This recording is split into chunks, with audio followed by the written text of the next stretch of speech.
नमस्कार। क्या आपको पता है कि केजरीवाल जी को गिरफ्तार क्यों किया है? केजरीवाल जी को एनडीए के एक एमपी के बयान पर गिरफ्तार किया है। उनका नाम है मगुंटा श्रीनिवासलू रेड्डी यानी एमएसआर। एमएसआर आंध्र प्रदेश से एनडीए के एक सांसद हैं। एमएसआर ने ऐसा क्या बयान दिया जिससे आपके मुख्यमंत्री केजरीवाल को गिरफ्तार कर लिया? 17 सितंबर 2022 को एमएसआर के ठिकानों पर ईडी की रेड हुई। उनसे पूछा गया कि क्या वो कभी केजरीवाल जी से मिले हैं। उन्होंने कहा, हाँ, मैं 16 मार्च 2021 को केजरीवाल जी से दिल्ली सचिवालय में उनके दफ्तर में मिला था। मैं दिल्ली में एक फैमिली चैरिटेबल ट्रस्ट खोलना चाहता था। उसके लिए दिल्ली के सीएम से जमीन के बारे में बात करने गया था। केजरीवाल जी ने कहा, लैंड एलजी के पास है, एप्लीकेशन दे दो, हम देखते हैं, और कहकर चले गए। ईडी को एमएसआर का जवाब पसंद ही नहीं आया। ईडी ने कुछ दिन बाद एमएसआर के बेटे राघव मगुंटा को गिरफ्तार कर लिया। फिर से एमएसआर के और बयान लिए गए, मगर वो अपना पहले वाला बयान ही दोहराते रहे क्योंकि वही सच था, और उनके बेटे राघव रेड्डी की बेल खारिज होती रही। इस दौरान सदमे से राघव की पत्नी यानी एमएसआर की पुत्रवधू ने आत्महत्या करने की कोशिश की और उनकी बूढ़ी मां बहुत बीमार हो गई। इन सब को देखते हुए बेटे के लिए बाप भी टूट गया। 17 जुलाई 2023 को पिता एमएसआर ने ईडी में अपना बयान बदल दिया। उन्होंने अब कहा, 16 मार्च 2021 को मैं केजरीवाल जी से मिलने गया था।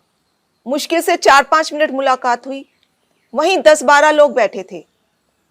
मेरे कमरे में घुसते ही केजरीवाल जी ने मुझसे कहा कि दिल्ली में आप शराब का काम शुरू करो, बदले में आम आदमी पार्टी को 100 करोड़ रुपए दे दीजिए।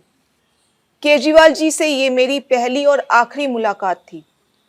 इस बयान के बाद अगले ही दिन एमएसआर के बेटे राघव रेड्डी को ईडी ने बेल दिलवा दी। जाहिर है कि एमएसआर का यह बयान झूठा है। वे खुद कह रहे हैं कि यह उनकी केजरीवाल जी से पहली और आखिरी मुलाकात थी। 10-12 लोग वहां बैठे थे। अगर किसी को किसी से पैसे मांगने भी थे तो वह क्या कोई किसी अजनबी से पहली मुलाकात में ही 10-12 लोगों के सामने इस तरह पैसे मांग लेगा? जाहिर है कि एमएसआर के बेटे और परिवार को 5 महीने बुरी तरह प्रताड़ित किया गया। इसीलिए एमएसआर ने अपने बेटे को बचाने के लिए झूठा बयान दिया, और इस बयान को देने के बाद 2 दिन में ही एमएसआर के बेटे को बेल मिल जाती है। इन सब बयानों से एक बात तो साफ हो गई कि अपने बेटे को जेल से निकलवाने के लिए एमएसआर ने झूठा बयान दिया।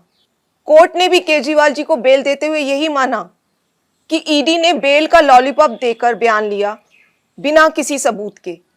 आपके बेटे केजरीवाल जी को एक गहरे राजनीतिक षड्यंत्र का शिकार बनाया गया है। वो एक सामान्य पढ़े लिखे देशभक्त और कट्टर ईमानदार व्यक्ति हैं।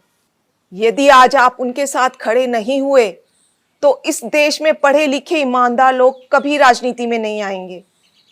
क्या मोदी जी केजरीवाल जी के साथ ठीक कर रहे हैं? इस वीडियो को ज्यादा से ज्यादा शेयर करें ताकि देश को पता चल सके कि मोदी जी कैसे ईडी सीबीआई के जरिए एक गहरे राजनीतिक षड्यंत्र के तहत आपके केजरीवाल और आम आदमी पार्टी को खत्म करना चाह रहे हैं।